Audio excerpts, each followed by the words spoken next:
Acts chapter 27, verses 1 to 12.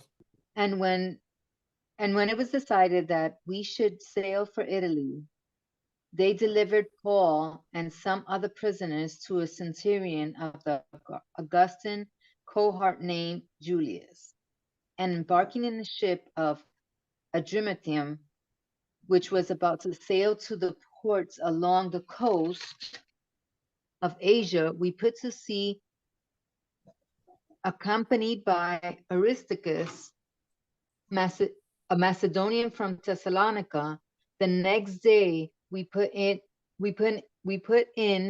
at Sidon, and Julius treated Paul kindly and gave him leave to go to his friends and be cared for. And putting out to sea from there, we sailed under the lee of Cyprus because the winds were against us.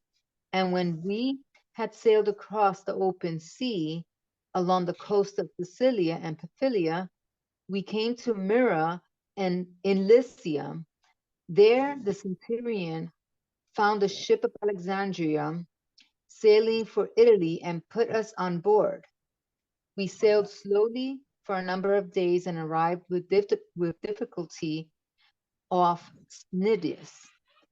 And as the wind did not allow us to go further, we sailed under the lee of Crete off Solomon. Verse 8 says, coasting along it with difficulty, we came to a place called Fair Havens, near which was the city of Lasea. Since much time had passed, and the voyage was now dangerous because even the fast was already over, Paul advised them, saying, Sirs, I perceive that the voyage will be with injury and much loss, not only of the cargo and the ship, but also of our lives. But the centurion paid more attention to the pilot and to the owner of the ship than what Paul said. And because the harbor was not suitable to spend the winter in, the majority decided to put out to sea from there. And the chance that somehow they could reach Phoenix, a harbor of Crete, facing both southwest and northwest, and spend the winter there. What did the contrary winds require the ship to do? Was it fighting against the wind? I don't know by what the ship had to do but it had to stay steady on its course. But did it stay on course though? Or did they have to make changes to their plan? Yeah, I think so. I think it detoured.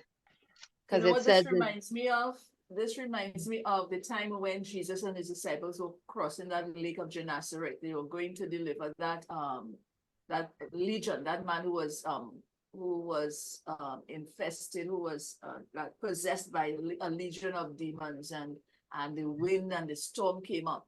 And so it seems somewhat like this, because Paul is making that trip to Rome, right, that God requires him, that God destined him to be. He told him he has to go. And here it is that there's a storm that has come up that is causing them to change course. So it seems that in nature itself has risen up to prevent that ship from getting where it's supposed to get to. So I think that's significant. It was contrary, and the word contrary means it's not acting in accordance with the purpose to which or the course which the ship is set on. Again, the question is, what did the contrary winds require the ship to do? Because they were trying to head to Rome, which was westwards, because remember they left from Caesarea. So they had to head west, but they ended up heading north, right? Because the winds were coming from, they were westward. And so they were going to be going directly against the winds. And that's why they headed north so that they can pass between Cyprus and Turkey or Asia Minor, because that island of Cyprus was going to provide shelter for them. So that's why they ran along the coast and they didn't go straight into open sea, which isn't that like the Mediterranean Sea? They didn't go straight out into the sea because then they would have gotten the full force of that westward winds. So they headed north to sail along the coast And so otherwise they would have spent too much time out at sea. And it would have been Well, I think the pointless. word there would be, of course, the wind caused them to do that, not required. I think I was getting caught Yeah. up on would require. All right. Okay, I agree with that. I think I was looking at it from a different perspective. Where was Synodus or Snidus, or however you want to pronounce this? In verse 7, it says that they sailed slowly for many days and then arrived with difficulty to Snidus. Where exactly is that? Southwest part of Turkey here in this corner. This is where Snidus is. So that's where they were sailing. So you see where this is where they left. They left at Caesarea. They could have left. If the winds weren't a problem, they would have just sailed straight west and avoided and saved time. If they just went straight west, they could have gotten to Malta, and then they could have sailed along the coast and gotten to Rome. But they went north to pass between Cyprus because it provided shelter for them. And then they just ran along the coast and then came down here. But that's where Snidus is. It's in the southwest part of Turkey. What exactly happened there, though? What happened at Snidus? Snidus, or however you want to pronounce it, in verse 7 and 8. The wind was against the ship. It was pushing the ship backwards, and so they had to hug the coast, I think. Yeah. The wind caused the ship to, I mean, they arrived, I guess, with delays and difficulty, and after a certain point, it didn't let them go any further. But doesn't it sound like a metaphor for life? God determines that you have a place to get to, and then all kinds of obstacles are thrown in your way. You have your set a course, but this thing comes your way, and you have to navigate past all kinds of difficulties to finally end up there. So I think, the larger thing is that this is kind of a picture of, how accomplishing what God has set you to accomplish, how difficult it can be. I agree with what you're saying, though. I think this is like you said, metaphor for life. When we have a purpose, or we have somewhere that we have to go, there's always obstacles that get in the way. Why didn't they want to stay in Fair Havens? In verse 8, it talks about them being in Fair Havens. Why didn't they want to stay there? If you read from verse 8 all the way down to verse 12, from 8 to 12, you can get the answer there. Why didn't they want to stay in Fair Havens? Fair Havens was not suitable for spending the winter. Yeah, that's what I had. In verse 12, you can find that answer. It says, and because the harbor was not suitable for winter in, the majority advised to set sail from there also. So that was the main reason why they didn't want to stay there. Otherwise, they would have stayed there and just waited out the storm, right? But the harbor was not suitable for winter, and they probably would have lost the ship, or something would have gone wrong. So they had no choice but to set sail. Because you would think that the logical thing to do would be just to stay put, wait out the storm, and then set sail. But the only reason why they didn't do that was because the harbor was not suitable. I think also it had to do with the time of year. I think at a certain time of year, the season, the sailing became dangerous. Verse 9 says, since much time had lost and sailing was now dangerous because even the fast had already gone by. And so I think at a particular time of the year, the tides and the waves and stuff would change according to the time of the year. And so this was probably not the time of year that they should sail in that particular region. But as you said, because they didn't take Paul's advice, because Fair Haven wasn't a good place to winter in, they decided to move on. Yeah. And I think that word commodious, and because the verse 12, and because the haven was not commodious to winter in. And I looked that word up, and that's convenient, not convenient, or not comfortable. Not suitable. Suitable. Mm-hmm. And they had already stayed there a while. They already been there, because it says in verse 9, now when much time had been spent, so they had already stayed there a while, but then they were like, well, we can't really stay any longer because like you said, that young lady said, maybe the tide was changing, and maybe the harbor was too shallow for ships. Who knows?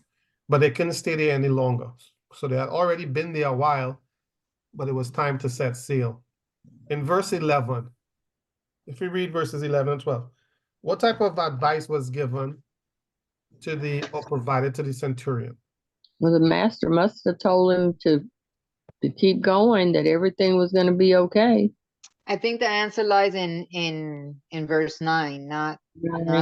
It says, Paul advised them, saying, Sirs, I perceive that the voyage will be with injury and much loss, not only of the cargo and the ship, but also of our lives. But the centurion just paid no mind to him. The captain of the ship and the owner of the ship told him, move on. Yeah, you can set sail. Said what was contrary to what Paul had said. And of course, the centurion would listen to what they said because they were supposed to be the experts. So the helmsman, who's the helmsman? Is that the captain, right? That sounds like the captain or the pilot, yeah. Okay, so the captain and the owner of the ship. So both of them told him, let's go. Mm-hmm. And when you think about it, that's who the captain would know about Exactly. would know about the weather, Tides he would or know the about those course. types of situations, would know if it's good to stay or if it's really good, if it's safe to go out. So the captain and the owner of the ship knows what the ship can handle, right? So you have the captain who knows the navigation, knows the weather, knows the environment, and knows what is, what can, if it's suitable for them to go out. And then you also have the owner of the ship that knows the owner of the ship, I would think, read the manual, knows what the ship can handle. So you would think that is good advice. But not only that, he was willing to risk his ship. He was willing to risk the ship in the weather. So that carried considerable weight. Yeah. Mm-hmm. So you would think it would be wise to listen to take the advice. I guess the thing there for us, the message there for us could be that we don't always the advice that comes from those who seem to know it is not always the best advice. Paul seemed to be the most unlikely person that the centurion should have taken advice from, right? He's first off, he's a prisoner. That's one thing, right? He's a prisoner. His profession, he's not a sailor by profession. He's not a seaman. He's a Jewish rabbi, basically.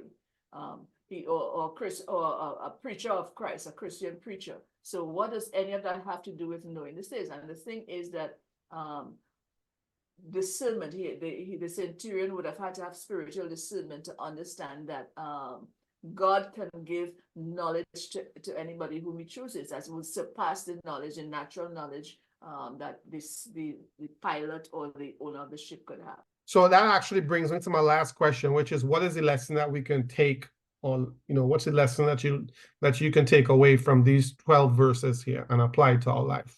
And that kind of ties into what I was saying too, is even though the captain and the owner of the ship, under other circumstances, it would have been completely sensible to take the advice, Paul was someone that was led by the Holy Spirit, and so it makes more sense to allow the Holy Spirit to lead and guide you, and that's what Paul was doing. He was being led by the Holy Spirit. He wasn't being led by the weather forecast or being led by man's experience or knowledge. He was being led by God's knowledge, and I think that's the lesson that I learned here.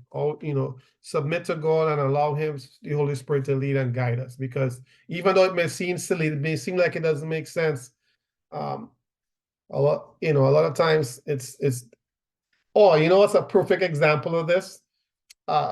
Me and another young lady, we saw a movie.